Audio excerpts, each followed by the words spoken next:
En 10e position, Mad Max de George Miller.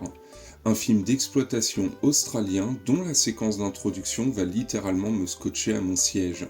La caméra au ras du sol, parcourant des routes bordées de paysages désertiques, cadrant des bolides lancés à toute allure, je n'avais jamais vu ça, et surtout je vais être immédiatement conquis par cette fougue affichée à l'écran. L'univers Mad Max, riche thématiquement et visuellement, se dévoilera à moi via ses suites, mais c'est bel et bien ce premier opus qui me ravit le plus. Un film fondateur qui fera date et qui peut également se suffire à lui-même avec des personnages hauts en couleur et une situation sociopolitique affichée ici qui ne pouvait qu'amener l'humanité à vivre son déclin. Un film tragique et dangereux porté par un score imposant de Brian May et une réalisation novatrice qui en influencera plus d'un, mais sans jamais en retrouver ni la force ni le petit grain de folie essentiel à sa réussite. Pauvre bougre. L'aigle de la route. Faudra l'appeler comme ça. L'aigle de la route. L'aigle de la route. Tu penseras à lui maintenant, quand tu regarderas la lune le soir. Bien sûr.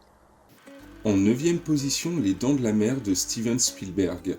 Désormais grand classique, précurseur des fameux blockbusters de l'été, Les Dents de la Mer aurait pu être bien plus anecdotique puisque sur le papier, il ne s'agissait que de transposer un best-seller à l'écran. Un film de monstre censé satisfaire un grand public peu exigeant, mais heureusement mis en scène par un jeune réalisateur en mission pour les grands studios, chevronné et avec une intelligence rare. Chevronné puisqu'il devra composer avec des effets spéciaux défaillants et un tournage en mer amenant son lot de difficultés, intelligent puisqu'il réutilisera à bon escient les règles établies par les anciens tout en les transcendant afin de mieux les redéfinir. Spielberg affiche ici une maîtrise de l'art cinématographique qui va marquer durablement son public, faisant de chaque apparition du requin un grand moment d'angoisse que les années n'ont pas altéré. Complété par les thèmes de l'amitié, de la famille et de l'aventure, Les Dents de la Mer pose les jalons d'une des plus grandes carrières du cinéma. Une note d'intention plus que marquante et difficilement oubliable. Réduisez. Moi aussi je peux réduire, plus bien lui aussi tripatouiller cette chiasse.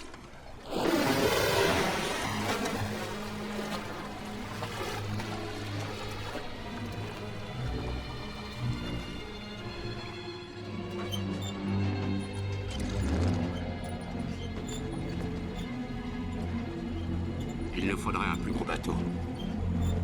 En 8e position, L'Enfer du dimanche de Oliver Stone. Film considéré comme mineur par beaucoup, y compris son public le plus fidèle, L'Enfer du dimanche fait office de pot-pourri de tout ce que le cinéma sportif a pu amener au niveau des thèmes ou de la diversité de ses multiples disciplines. Ne prenant pas le public dans le sens du poil et dressant un portrait peu reluisant de l'univers du football américain, L'Enfer du dimanche est bel et bien un film d'Oliver Stone qui fait tout sauvetage dans sa longue filmographie contestataire. Un film qui m'emballe dès sa première séquence, un modèle d'exécution qui nous plonge d'entrée de jeu dans l'arène où les joueurs combattent tels des gladiateurs au temps de la Rome antique. Et lorsque des membres se brisent, c'est un public avide de sensations fortes qui est satisfait. Un film de presque 3 heures dans sa version longue qui prend le temps de se pencher sur tous les aspects et intervenants que constitue ce sport ô combien respecté et adulé. Du coach au rookie, de la vedette en fin de carrière au médecin sans éthique, du gérant sans âme aux médias déshumanisants, c'est tout un pan de l'Amérique et de ses travers qui sont représentés dans cet enfer du dimanche. Un film bien plus méchant qu'il n'y paraît, et qui écopera d'un classement R bien mérité tant il n'épargne personne et surtout dérange. Péplum déguisé, je ne lui ai jamais trouvé d'équivalent, ses concurrents du même genre n'ayant jamais creusé la question à ce point, ou se refusant tout simplement à le faire par peur des répercussions. Ceux qui vont jouer comme des perdants, levez la main! Ceux qui vont jouer comme des tapettes, levez la main! Qu'est-ce que tu fous, J? Je voulais pas que vous soyez la seule tapette avec la main levée, coach. Alors je suis là pour vous soutenir. En 7e position, Seven de David Fincher. Immédiatement frappé par la noirceur du film, Seven s'est rapidement imposé à mes yeux comme un film majeur. Transcendé par une mise en scène et une ambiance bien pensée, Seven reprend à son compte les codes du buddy movie, mais l'humour régulièrement présent dans ce type de production y est ici totalement absent. Dans cette histoire, tout y est sale, oppressant et dangereux, personnifié par une ville sans nom, où évolue un tueur également sans identité, mais avec un objectif clair de purification, ses actions et intentions ne faisant que participer au climat anxiogène et à la réussite globale de ce Seven. Bien aidé par un score adapté de Howard Shore, on ressort de cette traque complètement lessivée, et avec l'esprit encombré de questions sur notre propre moralité. Plus qu'un thriller lambda, c'est un film sur la chute de l'humanité et de ses principes fondamentaux, porté par un réalisateur revanchard qui cherche à s'imposer en tant qu'auteur. Bénéficiant de la sublime photographie de Darius Khondji, Seven est un film noir comme l'ébène, un classique du genre, un classique tout court. Ah ben ça alors. Sois honnête, t'as déjà vu un truc qui ressemble à ça dans ta carrière? Non. En 6e position, Blade Runner de Ridley Scott. Mon premier visionnage de Blade Runner n'aura pas été une expérience heureuse. Trop jeune, je ne pouvais pas aborder ce monument de la SF sous les meilleurs auspices. Je n'avais pas été transcendé par ses choix esthétiques, ni par cette musique signée Vangelis. Je trouvais les personnages mous, et la traque des répliquants ne provoquait chez moi aucune sensation d'excitation. Quant à cette fin, elle m'avait définitivement laissé sur le côté. J'avais enfin vu ce fameux Blade Runner, mais n'en avais rien retiré. Ce n'est qu'après avoir étudié le genre du film noir des années plus tard, que j'ai souhaité redonner une chance au film. Dans ce nouveau contexte, et donc avec quelques années de plus au compteur, j'ai enfin compris Blade Runner. Le détective, la femme fatale, la ville surpeuplée et plongée dans l'obscurité, l'intrigue policière, Blade Runner utilise bel et bien les codes du film noir et dépasse ainsi son simple statut de film de SF. Cette fois, son esthétique unique qui en inspirait plus d'un me parle et me ravit bien plus, ainsi que son rythme lancinant, qui me permet de scruter avec plus de précision ces nombreux décors et tableaux sublimes, orchestrés de la plus belle des façons par Ridley Scott, alors maître de son art. La tragédie vécue par ses répliquants, condamnés dès leur conception, traqués tels des esclaves en fuite par un propriétaire sans âme, prend à présent tout son sens, bien aidé par un monologue final d'une poésie et d'une beauté incomparables. Depuis, je ne me suis jamais détaché du film de Ridley Scott, acceptant ses multiples versions et ses différentes interprétations, acceptant enfin de considérer Blade Runner pour ce qu'il était déjà, un chef-d'œuvre. Vous, Nexus, hein? J'ai conçu vos yeux. Dieu, si vous pouviez voir les choses que j'ai vues avec vos yeux. En 5e position, Taxi Driver de Martin Scorsese. Dès ses premières images, avec cette carrosserie jaune luisante et cette fumée opaque qui inonde l'écran, Taxi Driver me séduit. Film essentiellement nocturne, il dresse un constat peu reluisant de l'Amérique post-Vietnam, la réalité d'une époque pleine de désillusions où le rêve américain s'effrite. Une réalité constituée de marginaux, politiciens véreux, macs, prostituées, drogués et individus trop concentrés sur leur propre personne pour noter que cette civilisation fonce droit dans le mur. Le personnage de Travis, au contact de ces entités, juge, analyse, espère, mais surtout étouffe, et ne trouvera son salut que dans le sauvetage d'une enfant. La violence du final fait toujours autant d'effet malgré les 50 ans que le film affiche au compteur. Une violence justifiée par tout ce qui a précédé, tout ce que Travis a supporté. Porté par l'une des dernières partitions de Bernard Herrmann, les virées nocturnes de Travis me vampirise à chaque visionnage, assis à ses côtés, traversant les rues malfamées d'un New York semblable à l'enfer.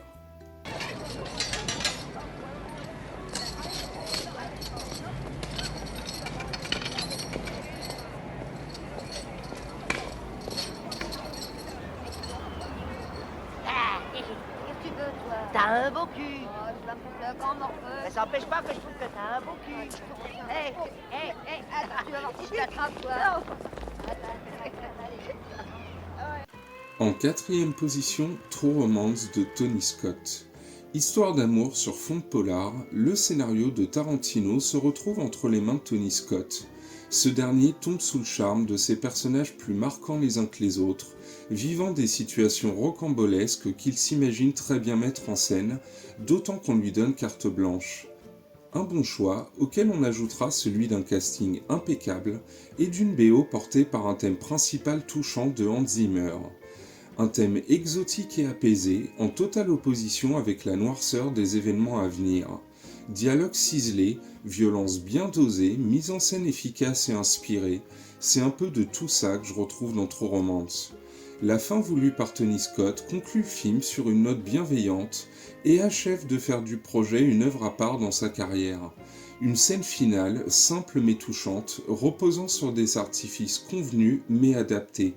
À chaque visionnage, le constat s'impose, True Romance est un conte de fées moderne, une love story à part, destinée à tous les Clarence et Alabama du monde. Un film qui m'a fait aimer Tarantino plus que de raison et découvrir un réalisateur talentueux qui allait me réserver encore bien des surprises à l'avenir. Je suppose que tu dois te lever aux aurores, hein? Non, pas particulièrement. Pourquoi? C'est juste que quand j'ai vu un film, j'adore aller manger un gâteau et en discuter. C'est une petite tradition à moi. Un gâteau après le cinéma, tu aimes ça? J'adore ça, un gâteau après le cinéma, oui. Alors tu viens manger un gâteau avec moi? Ouais, si on allait en manger un. En troisième position, The Monster Squad de Fred Dekker. Parmi la tripotée de films cultes des années 80, bon nombre aurait mérité de figurer sur ce podium. Pourtant, en me replongeant dans mes films d'enfance, un titre se dégage systématiquement. Un film généreux, mais aussi très ramassé sur sa durée, lui conférant une certaine urgence qui va finalement de pair avec l'intrigue. Sur un scénario de Shane Black et Fred Dekker, on y suit le combat d'une bande de gamins typés Goonies face à la menace bien réelle, représentée par les monstres de la Universal, bien décidés à répandre les ténèbres sur la Terre.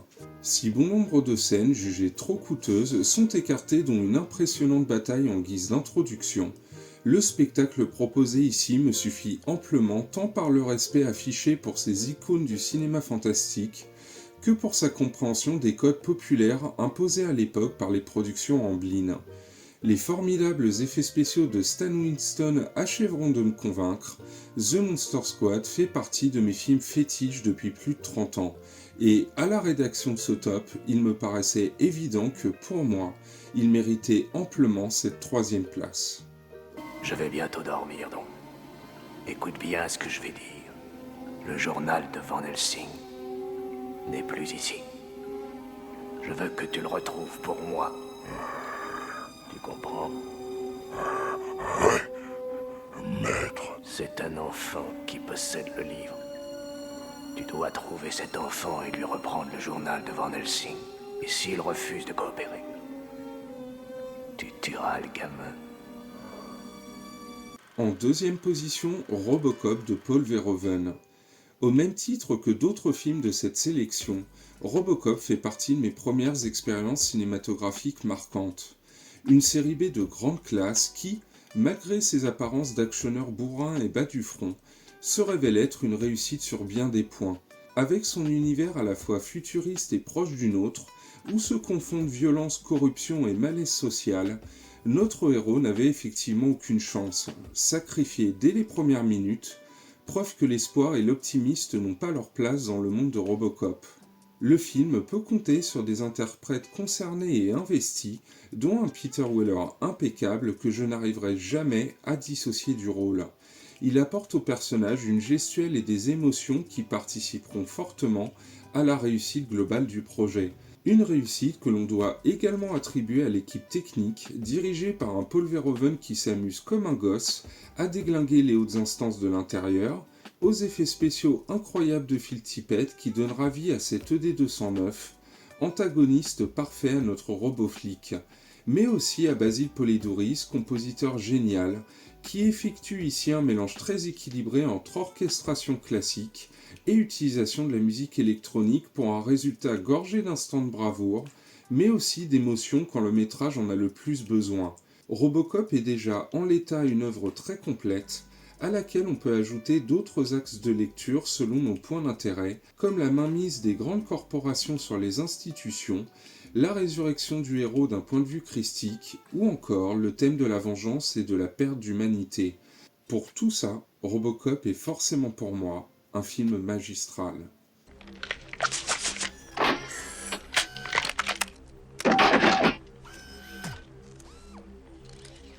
Vous êtes un excellent tireur, jeune homme. Vous vous appelez?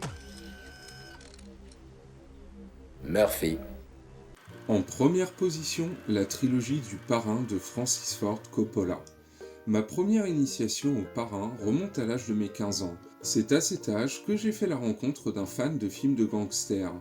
D'au moins 30 années mon aîné, il ne jurait que par les grands titres du genre. Les Incorruptibles de Brian De Palma, Scarface également réalisé par De Palma, Les Affranchis de Martin Scorsese, ainsi qu'Il était une fois en Amérique de Sergio Leone. Deux grands noms, mais qui, selon lui, n'étaient pas au même niveau qu'un autre film.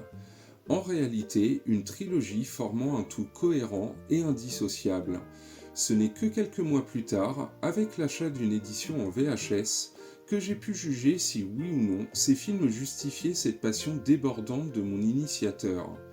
Même s'il m'avait déjà tout raconté, je découvrais enfin ce Parrain en images et pouvais à présent associer des visages à des noms. Michael Corleone, notre personnage principal, sa sœur, Connie, Fredo, le traître, Sonny, le frère colérique, ainsi que le chef de famille, le fameux parrain, Vito Corleone. Une famille puissante de la pègre dont la destinée sera jonchée d'embûches, de complots, de trahisons et de meurtres, mais aussi de moments de joie, d'amitié, de sacrifices et de preuves d'amour permettant à ces hautes figures du crime organisé de conserver un visage humain et attachant. Parce que finalement, c'est bien de ça qu'il s'agit. Aimer le parrain, c'est surtout s'attacher aux personnages. Des personnages qui font des erreurs et qui en payent le prix fort. Soit par des actions punitives immédiates, comme les exécutions visibles dans le premier film, soit sur la longueur, comme ce Michael du Parrain 3, ressentant le poids de la culpabilité depuis les événements du Parrain 2. Des personnages qui ont aussi le temps d'évoluer et de changer comme Connie, qui passe d'épouse soumise et battue par son mari dans le 1, à sœur impliquée dans les affaires familiales dans la suite, pour enfin diriger à la place d'un Michael souffrant dans la dernière partie du Parrain 3. Rentrer dans l'univers du Parrain s'avère également difficile pour les non-initiés. Très bavard, c'est une multitude de personnages aux ambitions diverses qui vont défiler à l'écran, des fois à des âges différents. Il faudra plusieurs visionnages pour bien saisir tous les tenants et aboutissants de ces récits déclamés par des individus fourbes et calculateurs, dont les mots prononcés ne reflètent que rarement leurs véritables intentions. Une fois la méthode connue, on prend plaisir à lire entre les lignes, à être dans la confidence, à comploter de concert avec les grands acteurs de cette fresque qui s'étale sur plusieurs décennies, de 1901 à 1979. Le Parrain se positionne ainsi bien plus comme une tragédie familiale servie par un casting d'exception, alors que certains pourraient en attendre quelque chose de plus frontal, de plus violent et remuant. Avec ces films, Coppola et l'auteur Mario Puzo avaient clairement des ambitions totalement autres. L'ambition de faire du cinéma avec un grand C, de passer outre les clichés instaurés par ce même cinéma sur le monde du grand banditisme, afin d'en livrer une autre vision, plus distinguée et indémodable. Si ma préférence va à un épisode central fabuleux, à la fois plus ambitieux thématiquement mais également le plus réussi des trois de manière générale, réussissant l'incroyable tour de force de nous conter deux histoires se déroulant sur deux époques différentes, de donner une continuité aux événements du premier film, mais aussi de poser des bases solides pour le troisième, il fonctionne également par rapport à ce qui l'entoure, à savoir deux films tout aussi essentiels. Une vraie trilogie avec, comme je vous le disais, des épisodes qui s'imbriquent, se répondent, se complètent. Si pour certains le fait de placer Le Parrain tout en haut de mon podium ne représente pas un choix très original, il est en tout cas plus que sincère et reflète bien mon ressenti sur cette œuvre. Personnage incroyable, scénario en béton armé, direction artistique à tomber et tout ça concentré en 3 films pour une durée avoisinant les 9 heures. Le Parrain est une folie qui ne parlera sûrement pas à tous, mais qui me comble de joie à chaque visionnage, ravi de retrouver les membres de la famille Corleone et de passer du temps avec eux. Car, comme le disait si bien Vito... Tu passes du temps avec ta famille? Bien sûr, parrain. C'est bien. Parce qu'un homme qui ne se consacre pas à sa famille ne sera jamais un homme.